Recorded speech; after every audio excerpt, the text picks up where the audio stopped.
తెలంగాణ శాసనసభ అంతా కూడా ఏకపక్షంగా ఒకే సైడు నడపడం పట్ల మా తీవ్రమైన నిరసన తెలియజేస్తూ ఈరోజు సభ నుంచి వాకౌట్ చేసి మేము బయటకు రావడం జరిగింది. ముఖ్యంగా ఈ శాసనసభ నడుస్తున్న తీరు పూర్తిగా ప్రజాస్వామ్య విలువలకు తిలోదకమిస్తూ శాసనసభ నియమ నిబంధనలను ఉల్లంఘిస్తూ ఈ సభ నడుపుతా ఉన్నారు. మొన్న బీఏసీ మీటింగ్ కు గంటన్నర సేపు ఆలస్యంగా వచ్చారు. మేమంతా పోయి కూర్చుంటే గంటన్నర దాకా బీఏసీ మీటింగ్ కు ప్రభుత్వం రాలే. బీఏసీ మీటింగ్ లో తీసుకున్న నిర్ణయాలు వేరు, ఈ రోజు శాసనసభలో బీఏసీ నిర్ణయాలని చెప్పి పెట్టింది పూర్తిగా వేరుగా పెట్టారు. బీఏసీలో 7 రోజులు అసెంబ్లీ నడుపుతామని, తర్వాత మళ్లీ బీఏసీ పెట్టి ఎన్ని రోజులు జరపాలో నిర్ణయిస్తామని బీఏసీలో నిర్ణయం జరిగింది. కానీ ఇలా బీఏసీ ఎజెండా ఏం చెప్పిన సభలో ఏం పెట్టారు, ఎన్ని రోజులు జరపాలన్నది స్పీకర్ గారి నిర్ణయానికి వదిలేసినాము అని. అంటే బీఏసీలో తీసుకున్న నిర్ణయాలను కూడా తప్పుదో పట్టిస్తూ సభను తప్పుదో పట్టించారు. ఇక సభ నడిపే తీరైతే పూర్తి అధ్వాన్నంగా ఉంది. ప్రధాన ప్రతిపక్షానికి మాట్లాడే అవకాశమే ఇవ్వడం లేదు. మూసీ మీద చర్చ జరిగినప్పుడు మేము కొన్ని ప్రశ్నలు సంధించాం. ఏ ఒక్క ప్రశ్నకు ప్రభుత్వం సమాధానం ఇవ్వలేదు. ముఖ్యమంత్రి గారు వచ్చి అడ్డగోలుగా గంటన్నర సేపు ప్రశ్నోత్తరాల సమయంలో మాట్లాడారు. మీరు మూసీ మీద అంత చర్చించాలనుకుంటే షార్ట్ డిస్కషన్ పెట్టండి, ఇంకో రోజు డిస్కషన్ పెట్టండి, ఎంతసేపు అయినా మాట్లాడదాం. కానీ ఇలా 10 క్వశ్చన్లు ఉన్నాయి, క్వశ్చన్ అవర్ ఉంది, ఇది సభ్యుల హక్కు, ఇది ఎక్కడిది అంటే ఆయన నోటికి హద్దే లేదు. ముఖ్యమంత్రి గారు అసెంబ్లీని బూతులమయం చేశాడు. ఆయన ఎన్ని బూతులు మాట్లాడినా, ఎంత అడ్డగోలుగా మాట్లాడినా స్పీకర్ గారు ఆయనను ఆపే ప్రయత్నం చేయరు. ఇలా మేము ముఖ్యమంత్రి గారు మాట్లాడిన వ్యాఖ్యల మీద మేము ప్రొటెస్ట్ చేస్తాము, మా యొక్క సూచనలు ఇస్తాము అంటే అసలు మాకు మైకే ఇవ్వడు.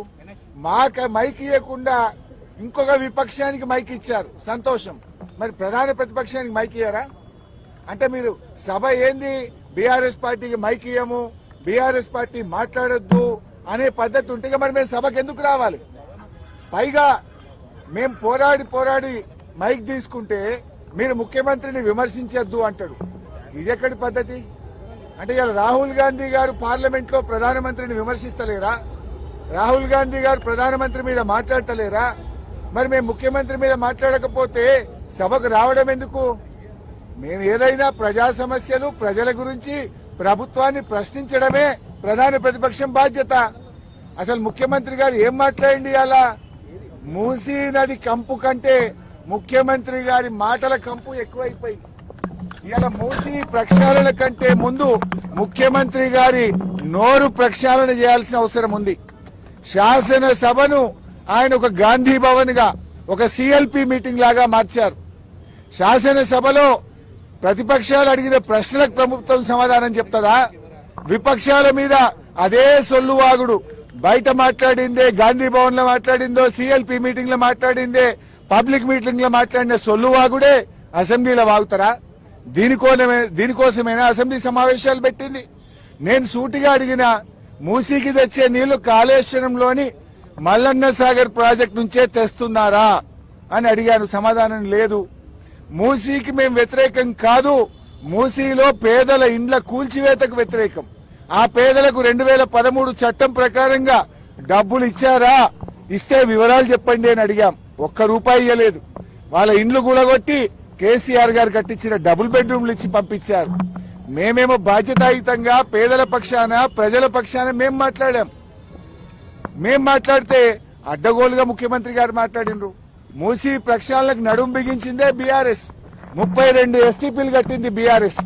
మరో 39 ఎస్టీపీలు కట్టడానికి అమృత్ ప్రాజెక్ట్ లో ప్రతిపాదనలు పంపిందే బీఆర్ఎస్. వాటి గురించి మేము మాట్లాడినాం. కానీ రేవంత్ రెడ్డి గారు ఎంతసేపు ఎదుటి వాళ్ళ మీద బాడీ షేమింగ్, నువ్వు పొడుగెక్కున్నావు, నువ్వు అద్దాలు పెట్టుకున్నావు, ఏం చిల్లర మాటలు. నువ్వు ముఖ్యమంత్రివా, ఏమన్నా స్ట్రీట్ రౌడీవా? స్ట్రీట్ రౌడీలు కూడా నీకంటే మంచిగా మాట్లాడతారు. నువ్వు ఆ కేసీఆర్ గారి మీద పదే చావు భాష కోరుకుంటావా? తెలంగాణ తెచ్చిన నాయకుడు, ప్రధాన ప్రతిపక్ష నాయకుడు, 10 ఏళ్లు ముఖ్యమంత్రిగా చేసిన కేసీఆర్ గారిని పట్టుకొని అడ్డగోలు మాటలు మాట్లాడతావు. నువ్వు ఒక తెలంగాణ ద్రోహివి, నువ్వు ఒక నీళ్ల ద్రోహివి. నువ్వు కేసీఆర్ గారి పట్ల అటువంటి భాష మాట్లాడడం చాలా తీవ్రంగా మేము ఖండిస్తా ఉన్నాం. రాహుల్ గాంధీ గారు పొద్దున్న లేస్తే రాజ్యాంగం చేతిలో పట్టుకొని తిరుగుతాడు. ఇక్కడేమో అసెంబ్లీలో రాజ్యాంగం ఖూనీ అవుతా ఉంది. ప్రధాన ప్రతిపక్షానికి మైకే ఇవ్వడం లేదు. అందువల్ల మేమందరం కూడా ఇక ఈ శాసనసభలో కూర్చున్నా వేస్ట్, మైక్ ఇవ్వకుండా ముఖ్యమంత్రిని తిట్టద్దంటాడు. స్పీకర్ గారు ఆన్ రికార్డ్ అక్కడ కూర్చొని మీరు ముఖ్యమంత్రి గారి మీద విమర్శ చేయొద్దు అంటాడు. అనొచ్చా అట్లా స్పీకర్?